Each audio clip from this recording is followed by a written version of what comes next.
2022년 5월 29일 주일 예배를 시작하겠습니다. 신앙 고백하겠습니다. 나는 전능하신 아버지 하나님, 천지의 창조주를 믿습니다. 나는 그의 유일하신 아들, 우리 주 예수 그리스도를 믿습니다. 그는 성령으로 잉태되어 동정녀 마리아에게서 나시고 본디오 빌라도에게 고난을 받아 십자가에 못 박혀 죽으시고 장사된 지 사흘 만에 죽은 자 가운데서 다시 살아나셨으며 하늘에 오르시어 전능하신 아버지 하나님 우편에 앉아 계시다가 거기로부터 살아있는 자와 죽은 자를 심판하러 오십니다. 나는 성령을 믿으며 거룩한 공교회와 성도의 교제와 죄를 용서받는 것과 몸의 부활과 영생을 믿습니다. 아멘. 찬송가 69장 온 천하 만물 우러러 함께 찬송하겠습니다.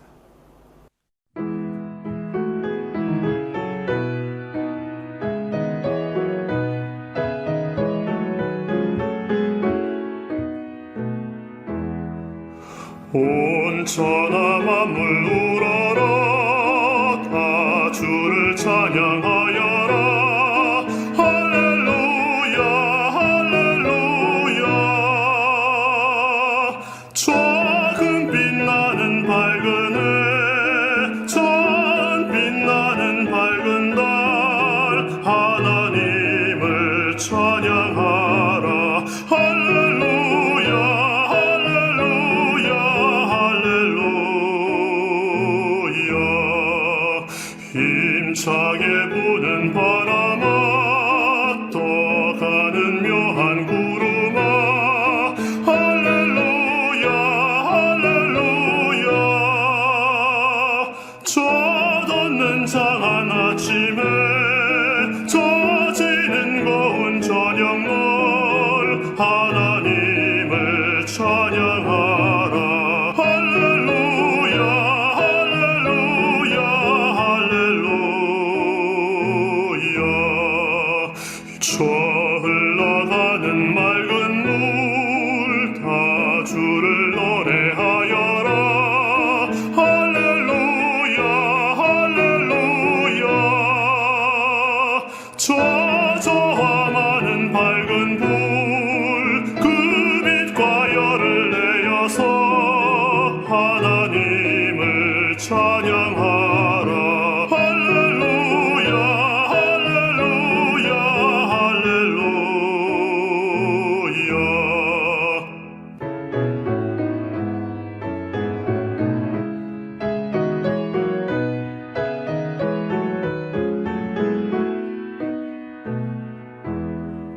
저 귀한 땅은 날마다 한없는 복을 펼치어 할렐루야 할렐루야. 땅 위에 꽃과 열매들 주 영광 나타내어라. 하나님을 찬양하라. 할렐루야 할렐루야 할렐루야.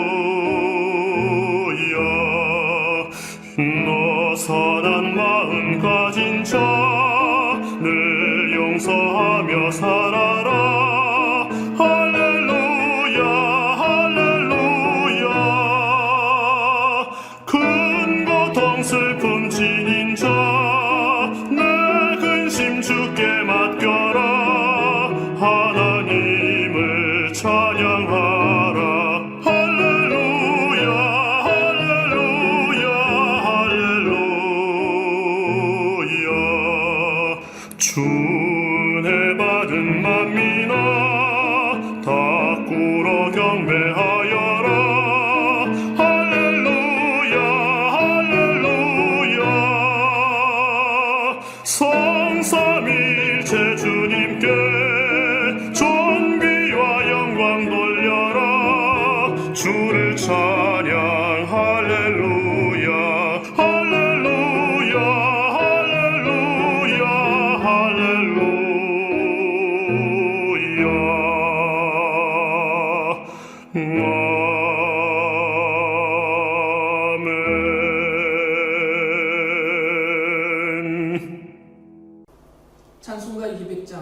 달고 오묘한 그 말씀 함께 찬송하겠습니다.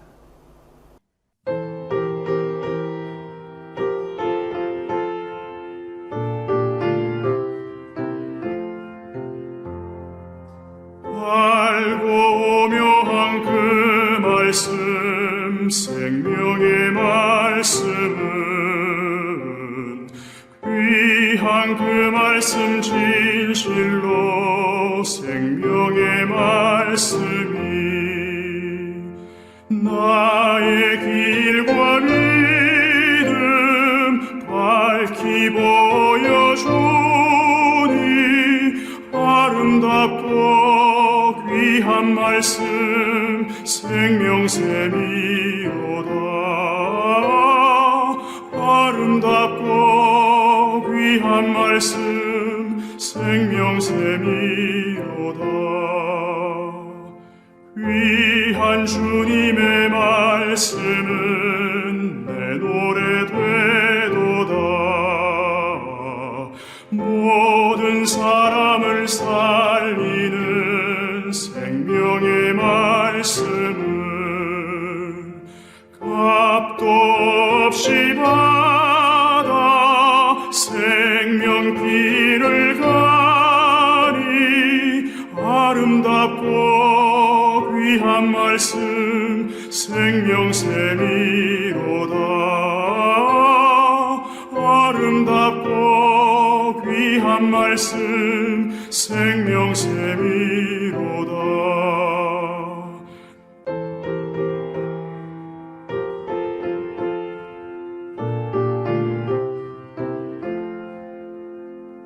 널리 울리어 퍼지는 생명의 말씀은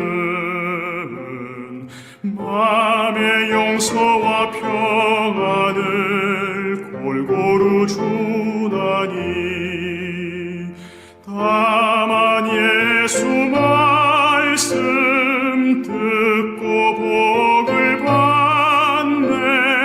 아름답고 귀한 말씀 생명샘이로다. 아름답고 귀한 말씀 생명샘이로다.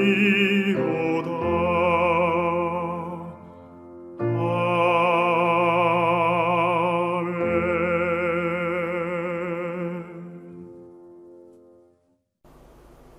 찬송가 204장 주의 말씀 듣고서 함께 찬송하겠습니다.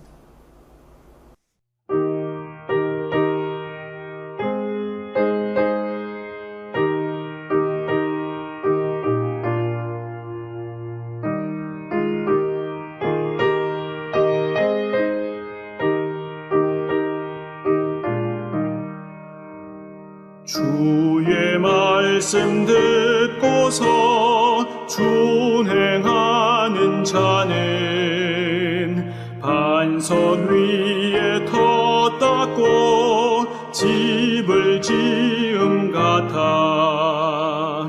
비가 오고 물 나며 바람 부딪혀도 반석 위에 세운 집 무너지지 않네.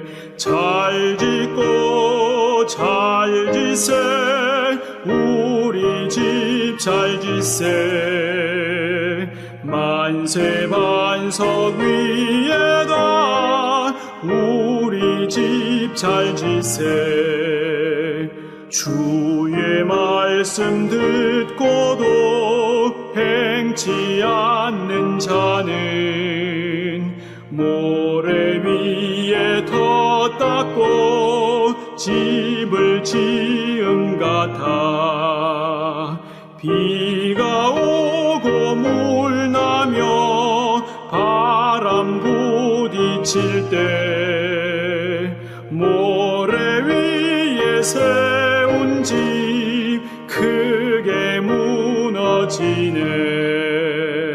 잘 짓고 잘 짓세 우리 집 잘 짓세. 만세 반석 위에다 우리 집 잘 지세.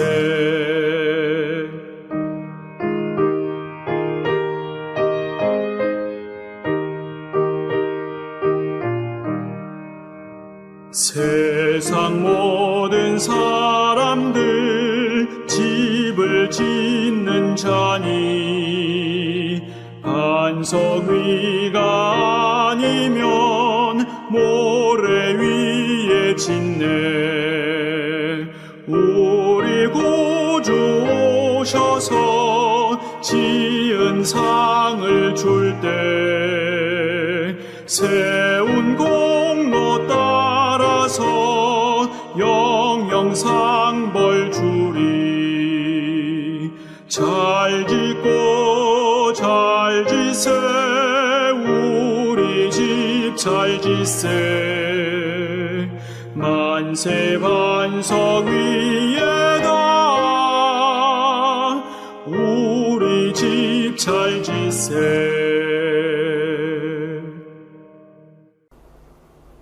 찬송가 510장 하나님의 진리 등대 함께 찬송하겠습니다.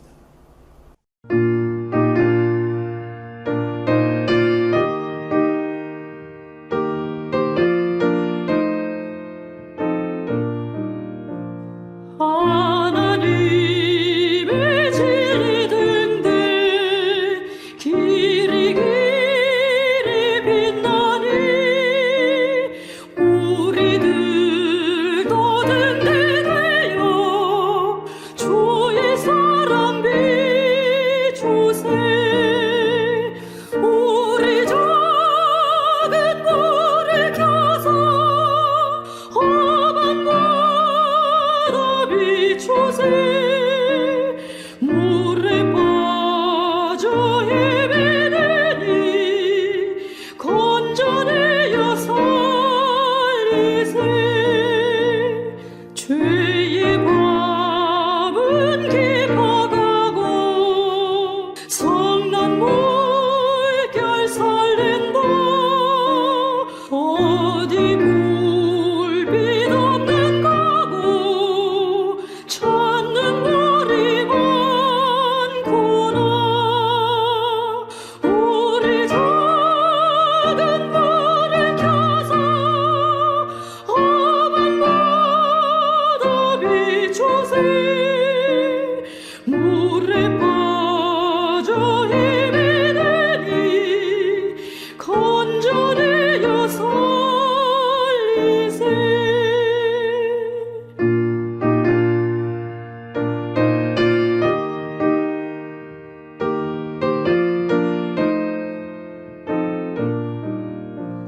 너의 등불 돋워라. 거친 바다 비춰라. 빛을 찾아 헤매느니 생명산에 건져라. 우리 작은 불을 켜서 험한 바다 비추세. 물에 빠져 헤매느니 건져내어 살리세.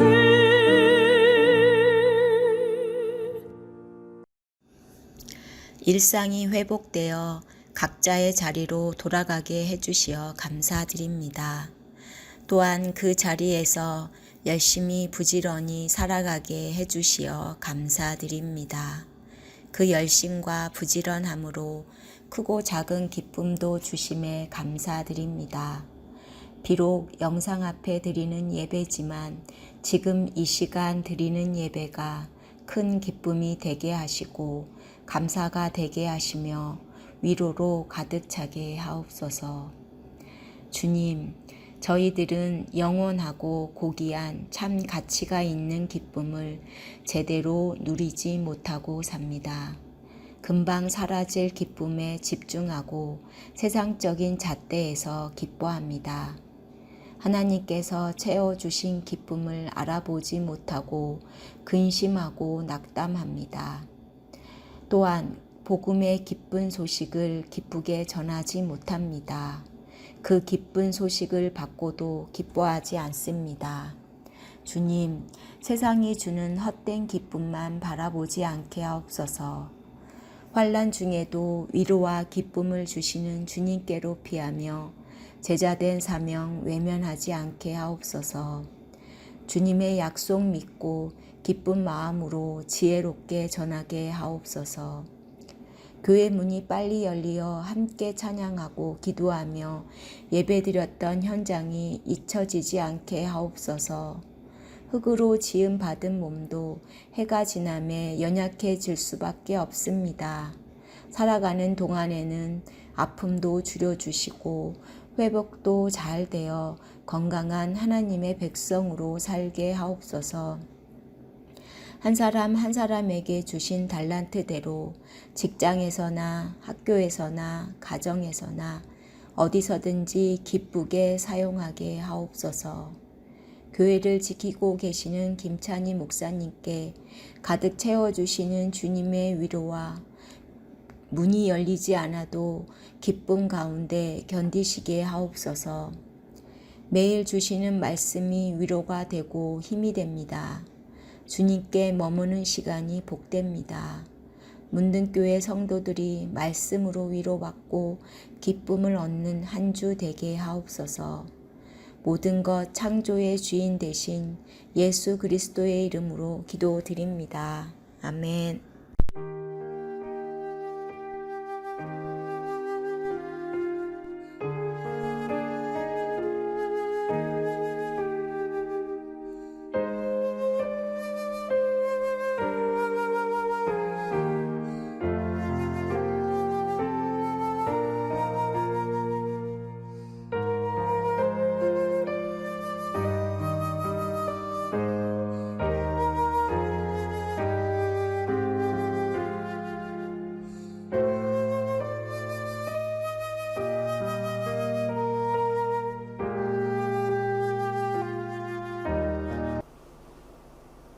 사도행전 17장 10절에서 12절 말씀을 읽겠습니다.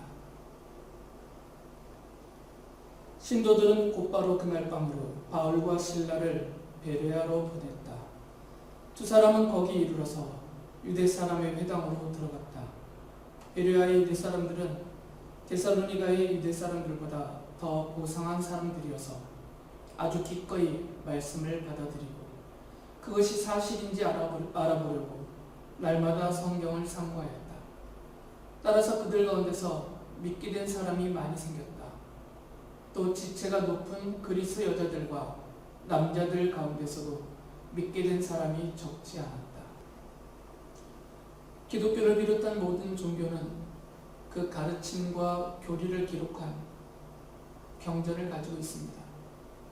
체계적으로 완성된 경전을 갖지 못한 것은 종교라고 부르지 않고 무속신앙 또는 민간신앙이라고 부릅니다. 경전은 그 종교가 무엇을 믿고 있고 또 그 믿음의 근거에서 어떻게 살아야 하는지를 설명합니다. 그렇기 때문에 그 종교를 알려면 그 경전을 알아야 합니다. 경전을 제대로 모르면 그 종교를 제대로 알지 못하게 됩니다. 우리가 믿고 있는 이 기독교의 경전은 성경입니다. 창세기부터 요한계시록까지 신구약 성경 66권을 하나의 책으로 묶어놓은 그 성경이 바로 기독교의 경전입니다. 하나님을 아버지라고 부르는 하나님의 자녀이며 또 예수 그리스도를 구세주로 믿는 성도들에게 성경은 무엇을 믿어야 하는지에 대해서 알려줍니다. 성도들이 무엇을 믿어야 되는지를 성경이, 우리 기독교의 경전인 성경이 알려주고 있습니다. 성경은 성도들에게 우리가 믿고 있는 성도들이 믿는 하나님은 어떤 분이시고 또 하나님은 어떤 일을 하셨는지를 설명하여 줍니다. 그리고 성경은 성도들이 그 믿음을 근거로 해서 이 세상에서 어떻게 살아야 하는지도 알려줍니다. 하나님은 우리에게 주신 성경 말씀, 곧 이 기독교의 경전인 이 성경을 예언자들과 사도들에게 기록하게 하셨습니다. 베드로 사도는 이렇게 말합니다. 베드로후서 1장 21절에 보면 예언은 언제든지 사람의 뜻에서 나온 것이 아니라 사람들이 성령에 이끌려서 하나님께로부터 오는 말씀을 받아서 한 것입니다. 베드로 사도가 여기서 말하고 있는 예언은 장차 일어날 앞날에 대한 이야기가 아니고 그것을 포함해서 구약에서 예언되어진 모든 성경을 말하죠. 아직은 신약이 완성이 안 되었기 때문에 이 예언은 구약의 모든 성경을 통칭해서 부르는 말입니다. 성경 기록자들은 성령 하나님이 그들을 사로잡아서 그들이 성경을 기록할 때 하나님께로부터 받은 것을 오류 없이 왜곡이나 또 잘못되거나 부족함이 없이 완전하게 그대로 전달할 수 있도록 그렇게 기록하게 해주셨다는 말씀입니다. 하나님은 이 성경의 기록자들에게 성령님께서 사로잡고 계신 이 성경의 기록자들에게 그 기록할 내용을 알려주셨어요. 예수님께서는 그 내용에 대해서 요한복음서 5장 39절에서 이렇게 말씀하십니다. 너희가 성경을 연구하는 것은 영원한 생명이 그 안에 있다고 생각하기 때문이다. 성경은 나에 대하여 증언하고 있다. 성령 하나님께서 성경 기록자들, 예언자들과 사도들을 비롯한 성경 기록자들이 하나님께로부터 받은 그 말씀을 기록하게 하셨는데 그 받은 말씀의 내용이 무엇이냐면 예수 그리스도에 대한 이야기다라는 것이에요. 창세기에서부터 요한계시록까지는 모든 성경이 단 한 권도 또 한 부분도 빼먹지 않고 모든 성경의 모든 글들이 다 예수 그리스도에 대해서 말하고 있습니다. 장차 오실 예수 그리스도는 어떤 분이시고 그분이 하실 일은 무엇이고 또 그분이 어떠한 죽음을 맞게 될 것까지 구약의 모든 성경은 다 이야기하고 있습니다.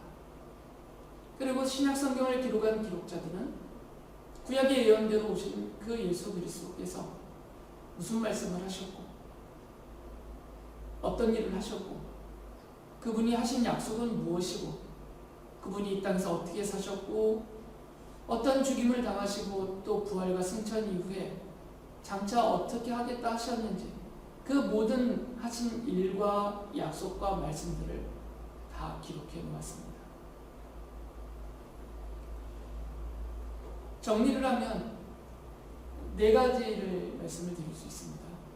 모든 종교는 경전을 가지고 있다. 기독교의 경전은 성경이다. 하나님은 기독교의 경전인 성경을 성령 하나님께로부터 사로잡힘을 받은, 그래서 돌보아주시고 보호해주시고 이끌어주시는 성령님에게 사로잡힌 예언자들과 사도들을 비롯한 그 기록자들을 통하여서 기록하게 하셨는데 그들이 기록한 그 성경의 내용은 예수 그리스도에 대한 증언, 곧 예수 그리스도에 대한 이야기다라는 것입니다. 바로 이 성경 위에 하나님은 교회를 세우셨습니다. 모든 종교가 그들의 경전 위에 세워진 것처럼 교회도, 우리 기독교도 우리의 경전인 성경 위에 세워져 있습니다. 교회가 성경을 만들어낸 것이 아니고 성경이 교회를 세운 것이죠. 그렇기 때문에 교회는 성경 위에 그 권위를 둘 수 없습니다.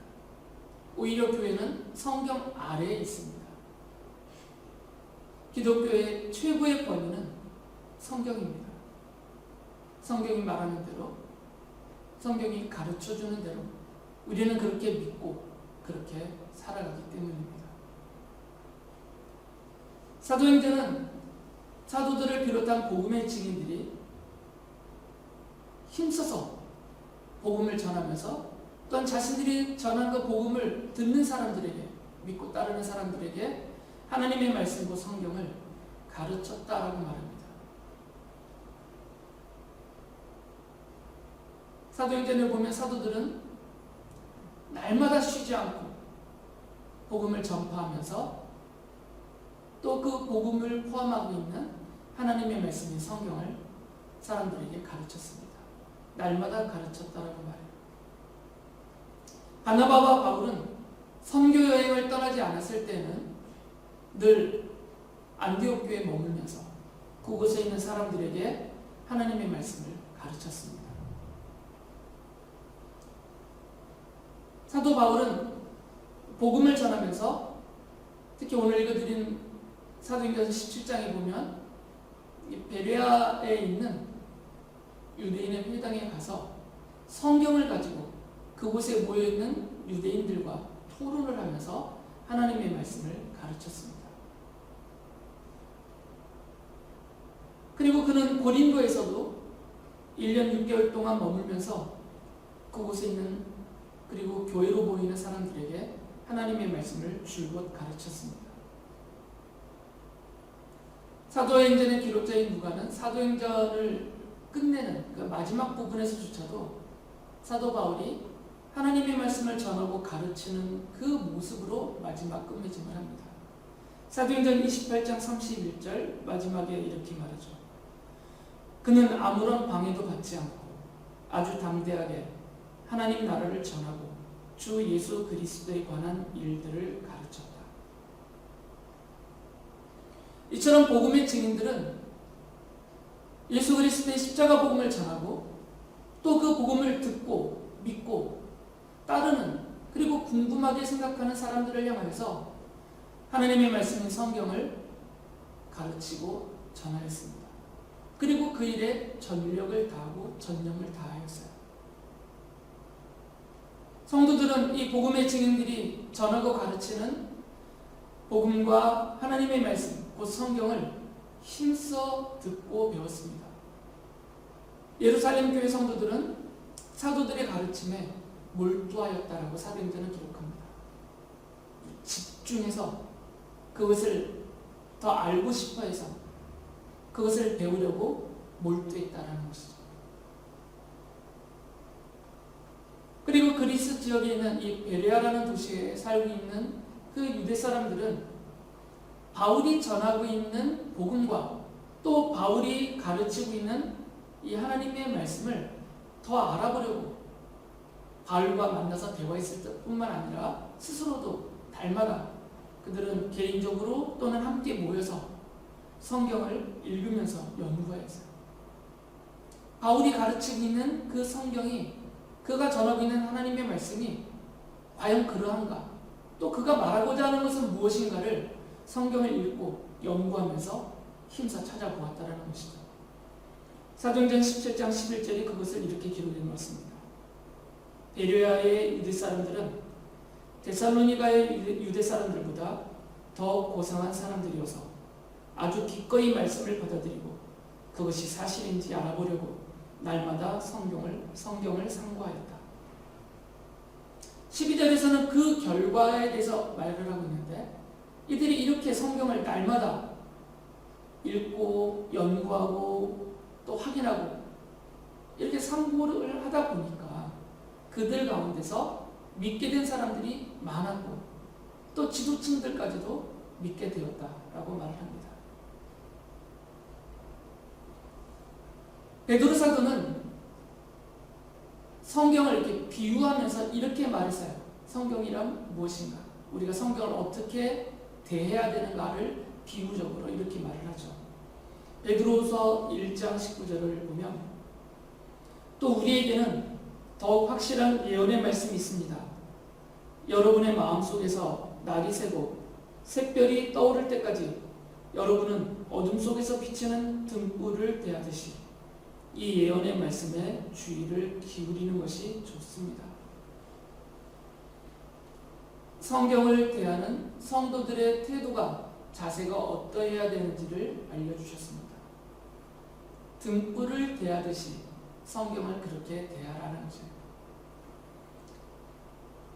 지금은 전기로 사는 세상이기 때문에 이 등불의 가치에 대해서 대단하게 여김이 없지만 성경 시대에는 등불의 가치는 대단하죠. 그 당시에는 어둠을 밝히는 수단이 등불밖에 없었기 때문이에요. 기름을 태우거나 나무를 태우거나 무엇인가를 태워서 거기서 발생된 그 불빛으로 모든 것을 살펴보기 때문이에요. 어둠이 짙게 내려 있으면 아무것도 안 보입니다. 빛이 없기 때문에요. 그런데 그때 등불이 하나 있으면 그 등불을 통해서 발을 디딜 곳을 살필 수가 있어서 잘못되게 구덩이에 빠지거나 넘어지지 않을 수 있고, 또 등불을 밝혀 높이 들면 방향을 찾을 수 있어서 어디로 가야 될지를 알 수도 있고, 또 사물을 어렴풋하게라도 분별할 수가 있게 됩니다. 등불은 그래서 중요한 것이죠. 한밤중에는 등불을 소중히 다룹니다. 그 등불이 꺼지는 순간 모든 것이 암호로 변하기 때문이에요.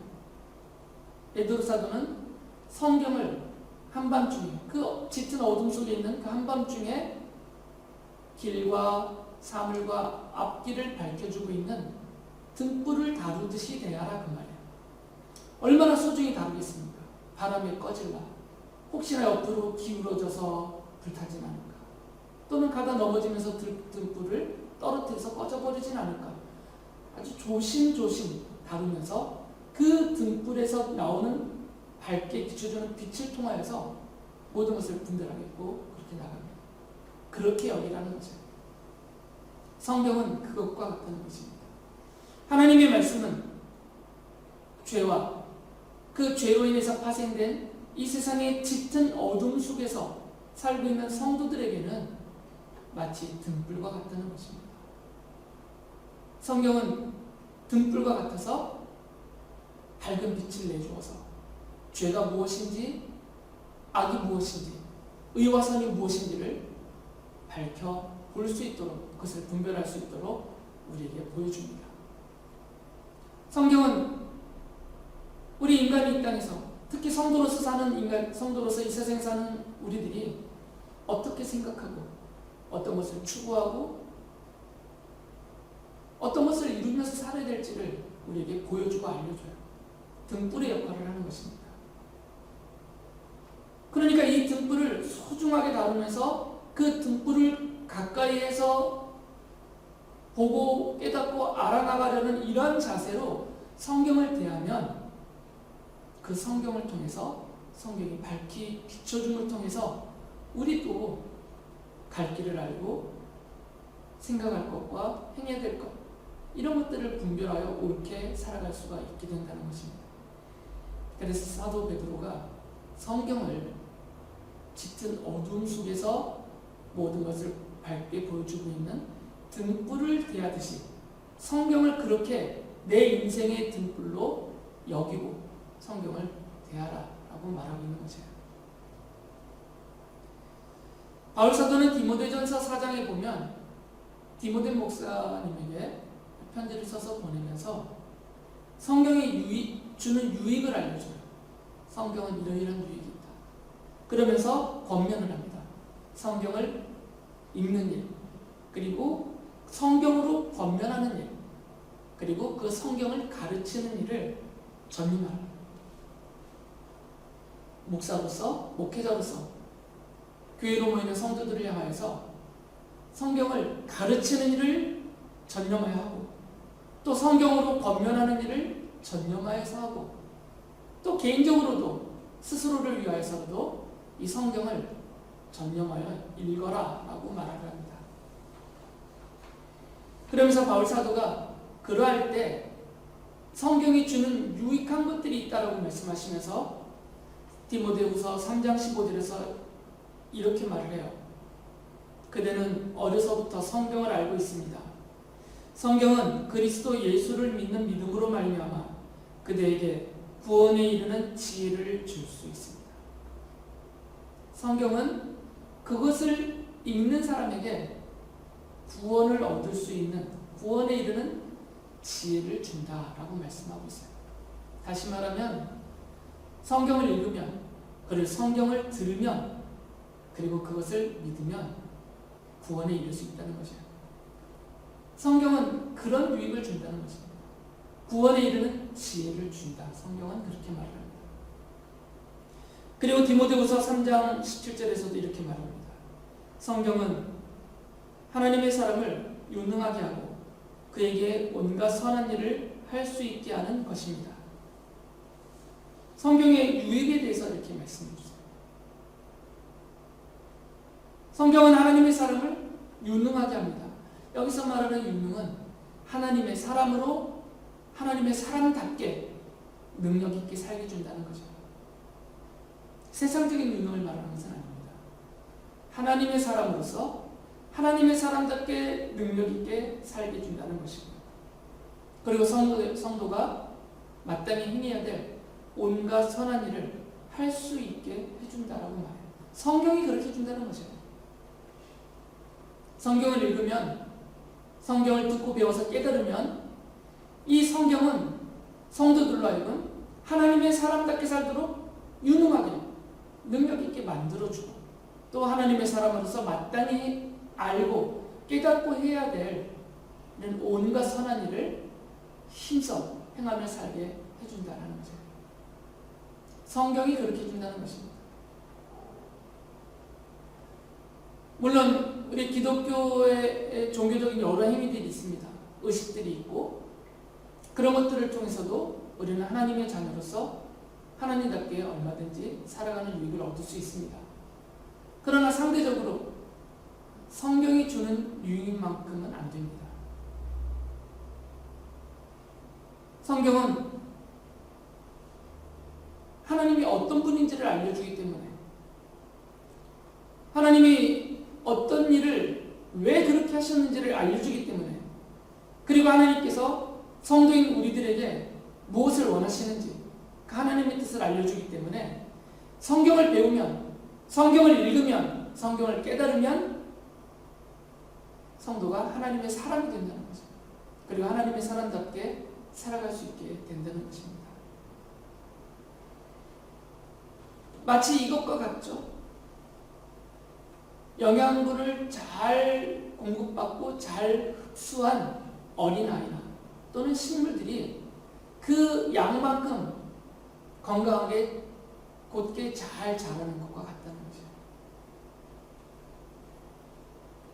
성도의 겉모습이 성도의 신앙 자체를 말해주지 않습니다. 겉모습이 어떠냐, 또 그가 얼만큼의 신앙 경력을 갖고 있느냐, 그거하고는 상관없다는 거죠. 그 성도가 정말 하나님의 사람답냐, 그가 성도답게 살고 있느냐, 그가 하나님의 자녀로서 성도로서 유능한 그런 능력 있는 삶을 살고 있느냐라는 것은 그것으로 평가할 수가 없어요. 그것에 대한 평가는 그 사람이 얼마나 성경을 믿고 있느냐예요. 얼마나 성경을 읽고 있느냐, 얼마나 성경을 즐겁게 듣고 있고 그 성경을 믿고 성경을 따라 살고 있느냐, 여기에 달려있는 거죠. 그래서 성경과 거리가 좀 멀면 하나님의 자녀로서 유능하지 못하다는 거죠. 유능할 수가 없습니다. 하나님의 자녀답게 살기가 매우 힘듭니다. 물론 받은 구원이 취소되지 않기 때문에 구원에는 문제가 없겠죠. 하나님 나라에 들어가는 것에는 크게 문제가 없습니다. 예수님을 믿는 모든 성도들은 그 믿음으로 갑니다. 죄업수를 하고. 그러나 그 나라에 들어가기 전까지 이 땅에 하나님의 자녀로 살아가는 동안에는 그 사람이 과연 하나님의 사람다우냐, 그가 성도다우냐, 이것에 대한 판정은, 그 기준은 성경이다라는 거죠. 얼만큼 봉사하고 얼만큼 하나님의 일을 하고 얼마나 오랫동안 교회를 출석했냐가 아니고 그 사람이 얼마나 성경을 좋아하느냐, 얼마나 성경을 읽고 있느냐, 얼마나 그 성경을 연구하고 배우고 이 성도들처럼 몰두하고 전념하고 있느냐, 그만큼으로 나타난다는 거죠.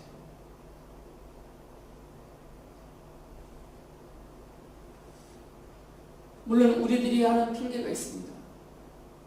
성경이 수면제와 같아서 읽으면 너무 졸리고 읽어도 모르겠고 너무 어렵다, 읽기도 어렵고 이해하기도 어렵다.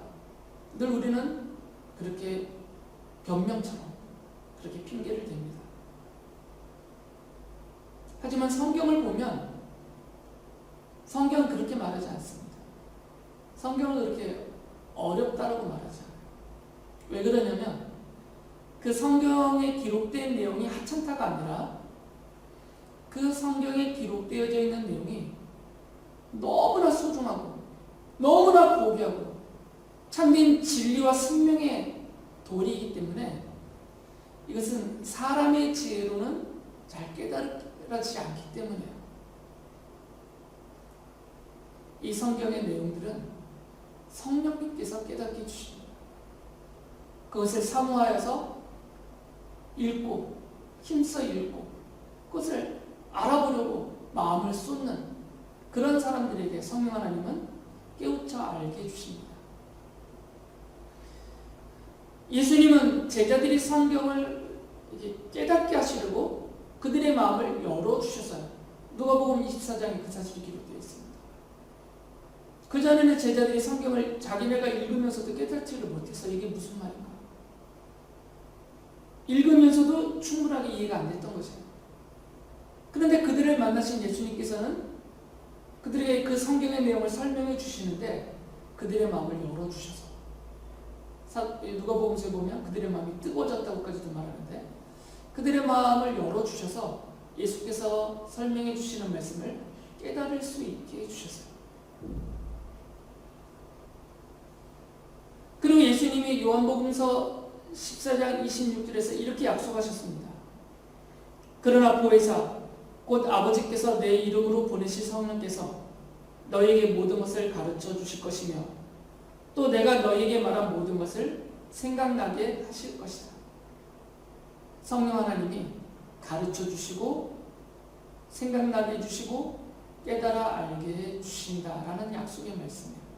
읽기만 하면 성경을 즐거워하고 성경을 좋아하고 이 성경이 우리 기독교의 경전이며 우리 교회의 근거이며 내 믿음의 뿌리인, 그래서 내가 구원에 이르게 해주는, 또한 하나님의 자녀로 능력 있게 살게 해주는 바로 그것이라고 믿고 그것을 얻기 위해서 전념하고 몰두하는 그런 사람에게는 성령 하나님께서 그 성경을 읽을 때, 들을 때, 연구할 때 깨닫게 해주시고 알게 해주시고 생각나게 해주신다라는 약속의 말씀입니다.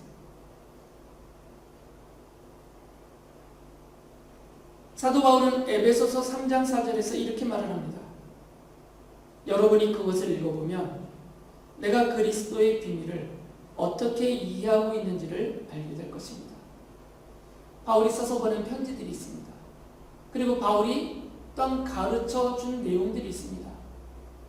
성도들이 그것을 읽어보면 알게 된다는 것이에요. 사도 바울이 깨닫고 있는 게 무엇인가? 그리고 바울이 나에게, 우리에게 알려주려고 하고 가르쳐 주려고 하고 있는 것이 무엇인지를 알게 될 것이라는 거죠. 읽어도 모른다는 게 아닙니다. 당신들은 수준이 얕아서 나만큼 배우지 않고서는 알지 못할 겁니다가 아니라 읽으면, 읽기만 하면 성령 하나님께서 도와주시니까 알게 될 것입니다.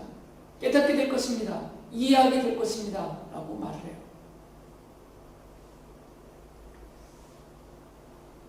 성경을 모르면 하나님을 바로 알기가 어렵습니다. 그리고 우리 주 예수 그리스도를 바르게 믿고 섬기며 따르기도 어렵습니다. 성경을 모르면 하나님을 모르는 것 같아요. 성경이 말해주고 있거든요. 성경이 우리 하나님이 어떤 분이신지, 우리 주 예수 그리스도께서 어떤 분이신지, 성령 하나님이 어떤 분이신지, 이 삼위일체 하나님이 우리를 위해서 이 세상을 향하여서 하신 일이 무엇이고 가지고 계신 뜻이 무엇인지를 성경을 읽지 않으면 알 수가 없어요. 힘써 듣고 배우고 연구하지 않으면 알아듣기가 어렵습니다. 알 수가 없어요. 예수님께서는 요한복음서 17장 3절에서 이렇게까지도 말씀하셨습니다. 영생은 오직 한 분이신 참 하나님을 알고 또 아버지께서 보내신 예수 그리스도를 아는 것입니다. 아는 것이라고 말씀하셨습니다.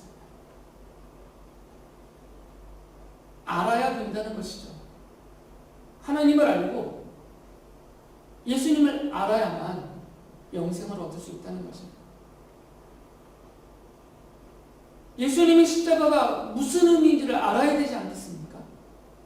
예수님이 왜 십자가에서 죽으셨는지를 알아야지.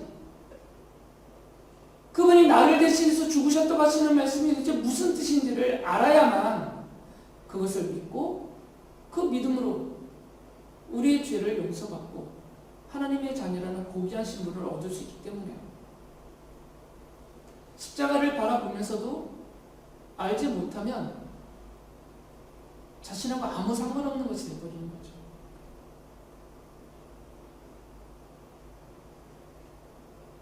성경을 읽으면 그 사실을 알 수가 있게 됩니다. 그 이유를 알게 됩니다. 성경이 설명해 주니까. 성경은 우리가 얻을 영생, 영원한 생명과 구원에 꼭 필요한 것들을 남김없이, 부족함 없이 완전하게 다 알려주고 계세요. 그러니까 성경만 읽으면, 성경을 배우면, 성경을 믿으면 그런 것들을 다 깨달아 알고 그 믿음으로 구원을 받고 영원한 생명을 얻을 수 있고 하나님의 자녀가 될 수가 있다는 것이에요.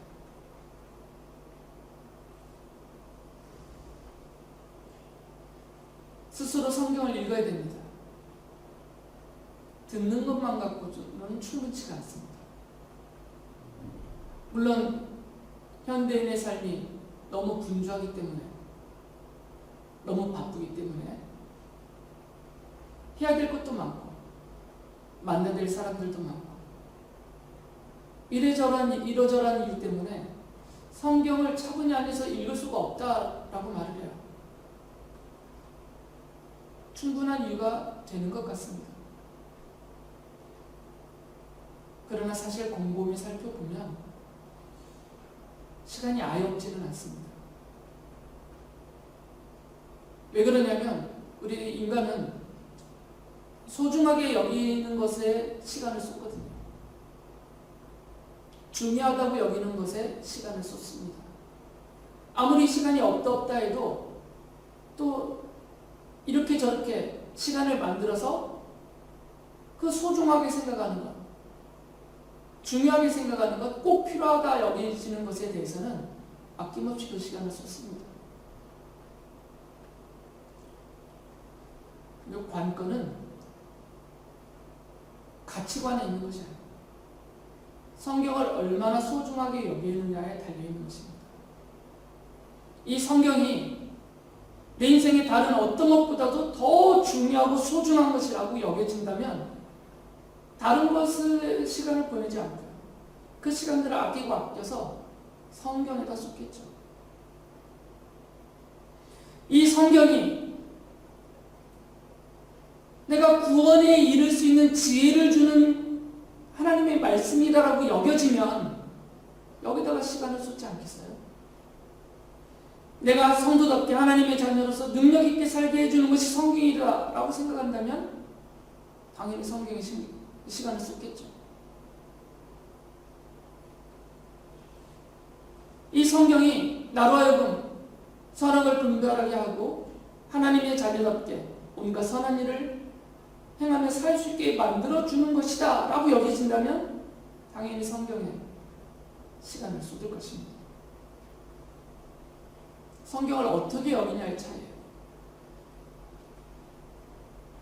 일주일에 한 번 20-30분 듣는 설교로 충분치가 않습니다.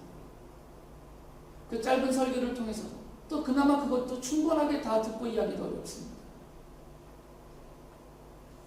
만약에 우리의 신앙생활이 일주일에 한 차례 예배 중에 설교자들이 전하고 있는 그 짧은 그 시간만큼의 설교로 충분하다고 여긴다면, 성경 하나님의 말씀은 내가 그 정도만 들어도 된다 정도로 여기고 있다면 심각한 거죠.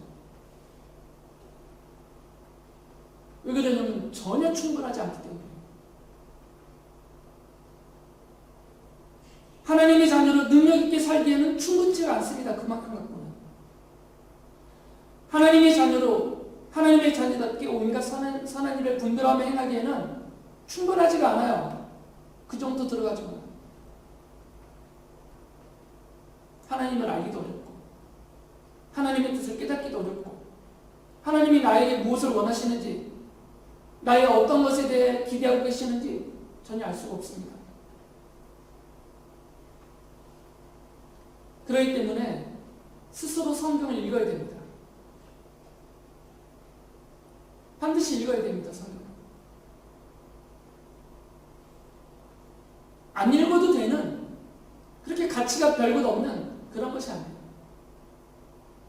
성경은 다른 모든 것들을 포기하더라도 반드시 시간을 내서 읽어야만 하는 최고의 것입니다. 가장 소중한 것입니다. 우리의 생명이 좌우되는 문제이고, 하나님의 자녀의 정체가 흔들리는 문제이기 때문에 성경은 힘써서 읽어야 됩니다. 스스로 읽어야 돼요. 스스로. 가능하다면 규칙적으로 매일 읽어야 됩니다. 일정한 시간을 정해놓고 읽든지, 일정한 양을 정해놓고 읽든지, 틈나고 나는 짬이 나든 어떤 시간이든 그 모든 것을 성경 읽기에 투자할 수 있어야 돼요. 그런 마음의 자세를 가져도 잘 안 됩니다. 그런데 그런 마음의 자세마저도 없다면 더더욱이 안 되겠죠.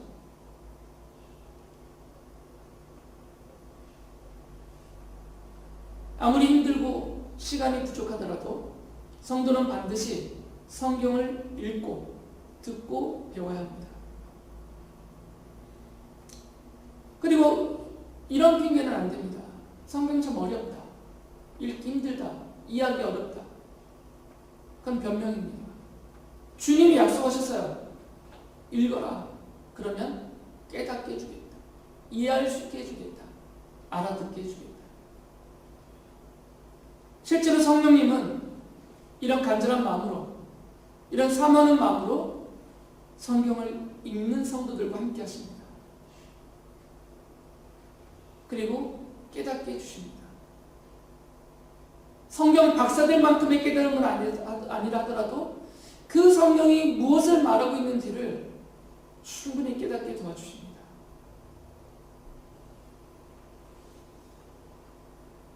다윗은 하나님의 말씀을 아주 즐거워하면서, 그것이 너무너무 즐겁고 좋기 때문에 밤낮으로 그 하나님의 말씀을 묵상하는, 계속 읽고 생각하고 마음으로 받아들이는 이런 묵상하는 사람들이 정말 복이 있다라고 말하면서 이 사람들이 받을 복에 대해서 시편 1편 3절에서 이렇게 찬양을 했어요. 그는 시냇가에 심은 나무가 철 따라 열매를 맺으며 그 잎이 시들지 아니함 같으니 하는 일마다 잘 될 것이다. 다윗이 말한 이 내용은 모든 사람들이 갖고 있는 소망입니다. 이 세상을 살아가는 모든 사람들이 이렇게 살기를 소망해요. 시들지 않는 인생, 푸르르고 번창한 인생. 가장 듣기 좋은 말씀은 하는 일마다 잘 되는 인생. 모든 사람이 사모하는 내용입니다. 다윗은 이것을 약속했어요. 성경을 즐거워하는 사람, 이 하나님의 말씀인 성경을 즐거워하는 사람, 좋아하는 사람, 밤낮을 가리지 않고 이 말씀을 읽는 사람, 그 사람들에게는 하나님이 이렇게 해주신다는 거예요. 시들지 않는 인생이 되게 해주고 하는 일마다 잘 되게 해주는 그런 복을 누리며 사는 인생이 되게 해주신다는 약속이에요. 물론 이것은 일괄되지는 않습니다. 사람마다 다양하니까 다양한 모습으로 하나님의 약속을 이루어주십니다. 우리가 그렇게 돈을 모으고 돈을 얻기 위해서 힘을 쓰고 또 세상 사람들과 경쟁하면서 내 인생의 시간 대부분을 쏟아부고 그것도 부족하다라고 전전긍긍하며 살고 있는 그 이유, 그 목적, 지지 않는 인생, 날로 번창하고 푸르른 인생, 하는 일마다 잘 되는 그런 인생으로, 그런 인생이 되고자 그렇게 애를 쓰고 있는 바로 그것이 사실은 제대로 안 되거든요. 그런데 다윗은 성경을 읽는 사람에게, 성경을 사모하고 성경을 읽는 사람에게 그것이 복으로 주어진다라고 말씀하고 있어요. 하나님께서 다윗을 통하여서 우리에게 주시는 약속입니다. 하나님의 약속을 믿고 성경을 읽으시기 바랍니다.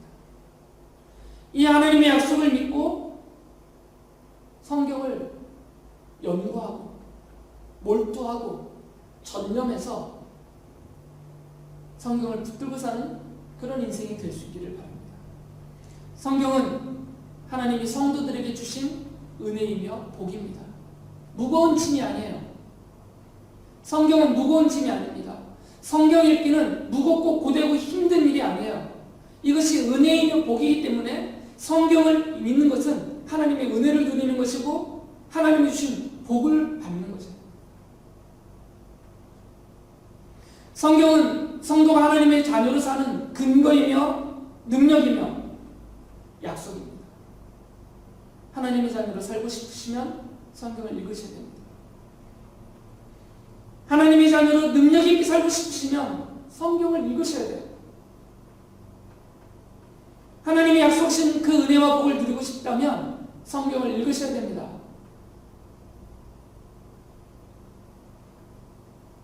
성경을 즐거워하며 성경을 힘써 읽으며 성경을 믿고 따라 사는 하나님의 사람이 되시기를 바랍니다. 그래서 성경이 말하고 있는 우리 하나님을 좀 더 자세히 올바르게 알고 또 하나님의 뜻을 깨닫고 성도로서 내가 어떻게 살아야 될지를 알아서 힘써 하나님의 자녀로 능력 있게 살면서 하나님이 약속하신 이 푸르른 인생, 시들지 않는 인생, 하는 일마다 잘되게 해주시는 이 은혜와 복을 누리며 사시는 성도님들 되시기 바랍니다. 기도하겠습니다. 우리에게 생명의 말씀인 하나님의 말씀인 성경을 주시니 감사합니다. 우리의 마음을 열어주시고 우리의 생각을 고쳐주셔서 성경을 좋아하게 해주시고 즐거워하게 해주시고 그리고 시간과 힘을 다하여서 성경을 읽을 수 있게 해주옵소서. 성령 하나님 약속하신 대로 성경을 사모하며 읽는 성도들을 깨닫도록 이해할 수 있도록 알아들을 수 있도록 도와주옵소서. 그래서 이 성경 읽는 것이 기쁨이 되고 그것이 소망이 되고 그것이 인생의 큰 즐거움이 복이 되게 하여 주옵소서. 우리 주 예수 그리스도의 은혜와 하나님 아버지의 무한하신 사랑하심과 성령님의 사귐과 충만하심이 하나님의 말씀인 성경을 즐거워하며 읽기를 마음에 다짐하는 하나님이 사랑하시는 자녀들 위해 영원히 함께하기를 축원하옵나이다.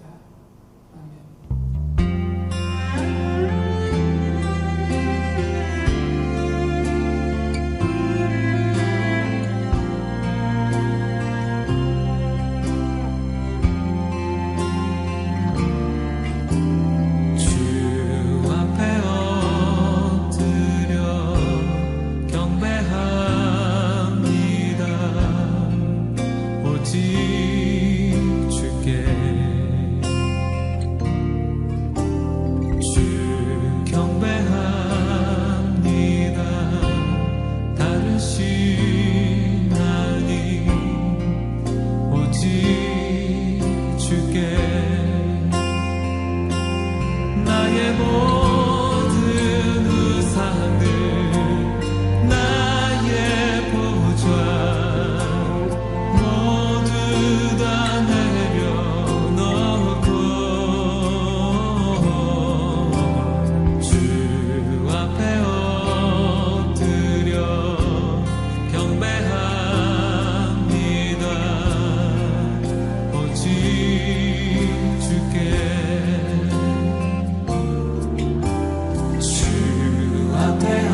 경배합니다.